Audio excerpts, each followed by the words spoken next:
Bagi rakyat Aceh yang sedang dalam panasnya saling menyalahkan, mari kita simak dengan baik video ini dan dipahami. Siapa, kapan, bagaimana Aceh runtuh dan bubar hingga menjadi bagian dari Indonesia. Ini penting, mohon disimak baik-baik. Bermula pada tahun 1948 pusat pemerintahan Indonesia di Yogyakarta jatuh ke tangan Belanda. Tengku Hasan Krungkalei menghadap secara terpisah mengajak Tengku Daud Berueh memisahkan diri dari Indonesia yang baru berusia seumur jagung. Tengku Hasan Krungkalei melihat bahwa saat itu waktu paling tepat Aceh kembali berdiri sebagai sebuah negara, melanjutkan jejak masa lalu yang masih sangat dekat untuk disambung, mendirikan negara Islam dengan falsafah Islam yang sesungguhnya. Tapi Ketua Pusat Daud Berueh menolak secara tegas. Bagi Tengku Daud Berueh, Indonesia dan Pancasila sudah lebih dari cukup bila ingin mewujudkan mimpi yang dicita-citakan. Sejak proklamir kemerdekaan Indonesia pada 17 Agustus 1945, Pulau Jawa yang menjadi pusat pemerintahan Indonesia tidak benar-benar merdeka. Pemerintah Belanda berhasil kembali ke sana dengan gilang gemilang. Sepanjang tahun 1945 hingga tahun 1945, Aceh merupakan satu-satunya daerah yang belum kembali dijamah oleh Belanda yang kembali ke Hindia Belanda. Pengalaman perang 80 tahun yang pernah Belanda lalui di Aceh benar-benar menjadi pelajaran berharga bagi kafir penjajah itu. Pada Juli 1946 Belanda menggelar konferensi Malino. Pertemuan itu menghasilkan pembentukan negara-negara federal yang oleh pihak pro-republik menyebutnya negara boneka, yaitu Sumatera Timur, negara Indonesia Timur, negara Madura, negara Jawa Timur, negara Pasundan, negara Sumatera Selatan dan lainnya. Kala itu, Gubernur Jenderal Dr. Hubertus J. van Mock memerintahkan wali negara Sumatera Timur mengadakan Muktamar Sumatera dengan tujuan membujuk Daud Berueh bergabung ke dalam negara federal tersebut. Aceh masih menjadi persoalan karena belum berhasil diduduki oleh Belanda setelah proklamasi kemerdekaan Indonesia pada tahun 1945. Pada 17 Maret 1949, wali negara Sumatera Timur mengirimkan surat kepada Gubernur Militer Aceh, Langkat, dan Tanah Karo Tunku Muhammad Daud Berueh. Surat wali negara Sumatera Timur dibawa oleh Daud Berueh ke dalam rapat yang digelar 20 Maret 1949. Dalam sidang Dewan Pertahanan Daerah yang dipimpin langsung Daud Berueh memutuskan beberapa hal. Undangan Tunku Mansur dengan Muktamar Sumatera dipandang sebagai babakan lanjutan dari Sandiwara Malino. Van Mock, surat Tunku Mansur tidak akan dijawab, tetapi Gubernur Militer Aceh, Langkat dan Tanah Karo akan mengeluarkan sebuah pernyataan tentang Muktamar Sumateranya Van Mock Tunku Mansur. Pertahanan daerah dalam arti seluas-luasnya akan ditingkatkan untuk sanggup menghadapi segala kemungkinan. Usaha-usaha untuk membantu perjuangan rakyat di daerah-daerah pendudukan di luar Aceh akan tambah digiatkan, baik yang berupa senjata, bahan pakaian, bahan makanan, dan sebagainya. Penyediaan devisa untuk biaya perjuangan Republik Indonesia di luar negeri akan tambah diperhebat. Aceh akan tetap menjadi bahagian tidak terpisahkan dari Republik Indonesia yang diproklamirkan oleh Soekarno-Hatta. Keputusan tersebut kemudian diumumkan melalui Radio Republik Indonesia, RRI. Melalui surat kabar Semangat Merdeka, SKH Semangat Merdeka menulis keputusan-keputusan tersebut sebagai berikut. Perasaan kedaerahan di Aceh tidak ada, sebab itu tidak bermaksud membentuk Aceh Raya sebagai Tapanuli Raya, Bengkulu Raya, Bangka Raya, dan lainnya. Karena itu di sini adalah semangat Republikan. Jauh hari sebelumnya, Daud Berueh telah membuktikan berkali-kali kecintaannya terhadap Indonesia yang masih berusia seumur jagung. Perang Medan Area yang fenomenal merupakan pertempuran antara rakyat Aceh yang turun ke gelanggang setelah rakyat dan militer Indonesia di Sumatera Utara tidak dapat mempertahankan diri dari serangan tentara Sekutu dan Nica. Divisi X Gajah Putih memegang peranan besar dalam perang tersebut. Bahkan kendaraan lapis baja tank yang bermarkas di Juli, Biruan ikut dibawa ke Medan Area. Daud Berueh juga berhasil mengajak rakyat Aceh menyumbang harta benda demi memberikan 2 unit pesawat terbang kepada Indonesia yang saat itu baru lahir dan kondisi miskin. Bahkan, dalam kedudukannya sebagai gubernur militer, Daud Berueh merupakan petinggi militer pertama di Indonesia yang berhasil menyatukan laskar rakyat ke dalam TNI tanpa kendala berarti.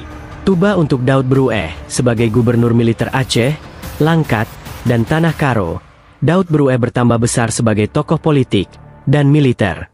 Namanya dielu-elukan di berbagai penjuru. Konon lagi setelah seluruh pengaruh kaum Ulu Balang berhasil ia redam lewat revolusi penuh darah, nama Daud Berueh agung sebagai sosok utama tanpa saingan. Namun, pengorbanannya kepada Indonesia, ketulusannya membela Indonesia, kebanggaannya diberikan jabatan besar, harus pudar dalam tempo tidak lama. Pertengahan 1950 markas besar Angkatan Darat, Embat, yang dipimpin oleh Kolonel Abdul Haris Nasution, membubarkan divisi X Komandemen.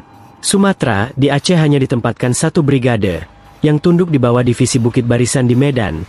Panglima divisi X Kolonel Hussein Yusuf menghadap KSAD di Jakarta. Sayangnya, pihak Embat justru memberikan jawaban, "Kalian orang militer yang wajib mematuhi segala titah dan mentaati segala perintah, dan taatilah perintah ini tanpa embel-embel." Maka hari itu salah divisi X dibubarkan, karena tidak lagi menjabat sebagai Panglima Divisi. Pangkat Hussein Yusuf diturunkan menjadi Letnan Kolonel pun demikian. Hussein Yusuf belum menerima pembubaran divisi X. Panglima Divisi Bukit Barisan Alex Kawilarang datang ke Aceh, dan berpesan supaya Hussein Yusuf menemuinya. Namun karena masih merasa bahwa dirinya Panglima dan belum menerima keputusan pembubaran divisi X, Hussein Yusuf menolak perintah menghadap ia memilih pulang ke Biruan Aceh. Penolakan Hussein Yusuf dipandang oleh Alex Kawilarang sebagai tindakan indisipliner. Ia segera memecat Hussein Yusuf melalui secari kertas. Kala sang Panglima Divisi masih berada di lapangan udara Blang Bintang, pembubaran divisi X, secara otomatis juga penarikan persenjataan dan aset ke Medan sebagai brigade. Tak mungkin Aceh mengelola banyak alat tempur. Kesatuan artileri di Ulelhue dipindahkan ke Medan. Demikian juga grup musik yang dipimpin Om Pangki Wim Tamawai. Batalion-batalion Aceh dipindahkan keluar Serambi Mekah. Sebagai pengganti batalion lama, dikirimkan batalion-batalion dari luar Aceh, yang banyak diantaranya non-muslim dan dalam prakteknya di Aceh mereka sangat arogan, membabi buta, tak tahu adab, tak menghargai Islam. Setelah pembubaran divisi X, lahir pula Undang-Undang Nomor 5 Tahun 1950 tentang pembubaran Provinsi Aceh. Kemudian diikuti PP Nomor 21 Tahun 1950 tanggal 20 Agustus 1950, yang menetapkan bahwa di Sumatera hanya ada 3 provinsi yaitu Sumatera Utara, Sumatera Selatan, dan Sumatera Tengah. Bertambah luka hati Daud Brueh dan segenap rakyat Aceh. Aceh yang memberikan susu supaya bayi Indonesia bisa hidup, justru Indonesia meniadakan Aceh, di mana Sumatera Utara ketika kedaulatan Indonesia hanya tersisa di Aceh. Di mana daerah lainnya ketika Indonesia nyaris tinggal nama? Di mana daerah lain ketika hanya di Aceh laskar dan militer bersatu padu melawan masuknya kembali Belanda? Pembubaran Provinsi Aceh tidak diterima begitu saja oleh Daud Brueh dan petinggi-petinggi lainnya. Mereka melakukan sejumlah komunikasi ke pusat tapi hasilnya selalu saja gagal. Pada 14 November 1950, secara administrasi Provinsi Aceh dibubarkan. Seluruh belanja dan gaji pegawai di Aceh hanya baru dapat diberikan setelah ada persetujuan akting Gubernur Sumatera Utara. Di tengah kegalauan rakyat dan pemimpin Aceh yang berduka karena Provinsi Aceh dibubarkan, tindakan-tindakan pejabat Sumatera Utara juga menambah sakit hati. Pejabat sipil dan militer Sumatera Utara berlagak seperti penjajah dalam bingkai negara kesatuan. Mereka menghina Aceh, mencela pemimpin Aceh, dan menghina dinakan rakyat dan pemimpinnya, para perwira militer divisi Bukit Barisan menangkapi pemimpin-pemimpin Aceh tanpa jelas kesalahannya, apa dengan alasan menjaga ketertiban. Mereka menangkap siapa saja yang dicurigai. Setelah tokoh-tokoh 45 ditangkapi, tentara Batak demikian orang Aceh menjuluki batalion-batalion baru yang ditempatkan di Aceh yang berasal dari batalion Manaf Lubis dan Boy Kenainggolan, melakukan penggeledahan kediaman Daud Brueh. Mereka tanpa melepas sepatu memasuki kediaman sang pentolan tersebut, mengacak-acak seisi rumah, melemparkan peluru ke dalam halaman rumahnya, dan tindakan-tindakan lainnya. Perilaku tentara Batak yang mengacak-acak kediaman Daud Brueh menyakiti hati Daud Brueh. Perasaan tercabik-cabik, dengan alasan mencari senjata api gelap, mereka mengacak-acak melemparkan ke sana kemari perabotan rumah. Betapa perilaku tentara Batak tersebut telah mencoreng harkat dan martabat Daud Brueh sebagai ulama, sekaligus mantan gubernur militer, dan ayah yang memberikan susu kepada Indonesia, kala negara baru saja menyatakan kemerdekaan, namun bahkan belum punya satu celana dalam pun. Semoga orang Aceh setelah mendengar kisah atau sedikit sejarah ini bisa tahu, kapan, siapa dan bagaimana. Jangan sampai lagi rakyat Aceh saling menyalahkan. Tugas orang Aceh, jika ingin merdeka cukup dengan bersatu dan teruslah berjuang. Harapan jangan ada lagi pertumpahan darah, cukup dengan musyawarah. Akhirnya Aceh akan kembali pada dasarnya.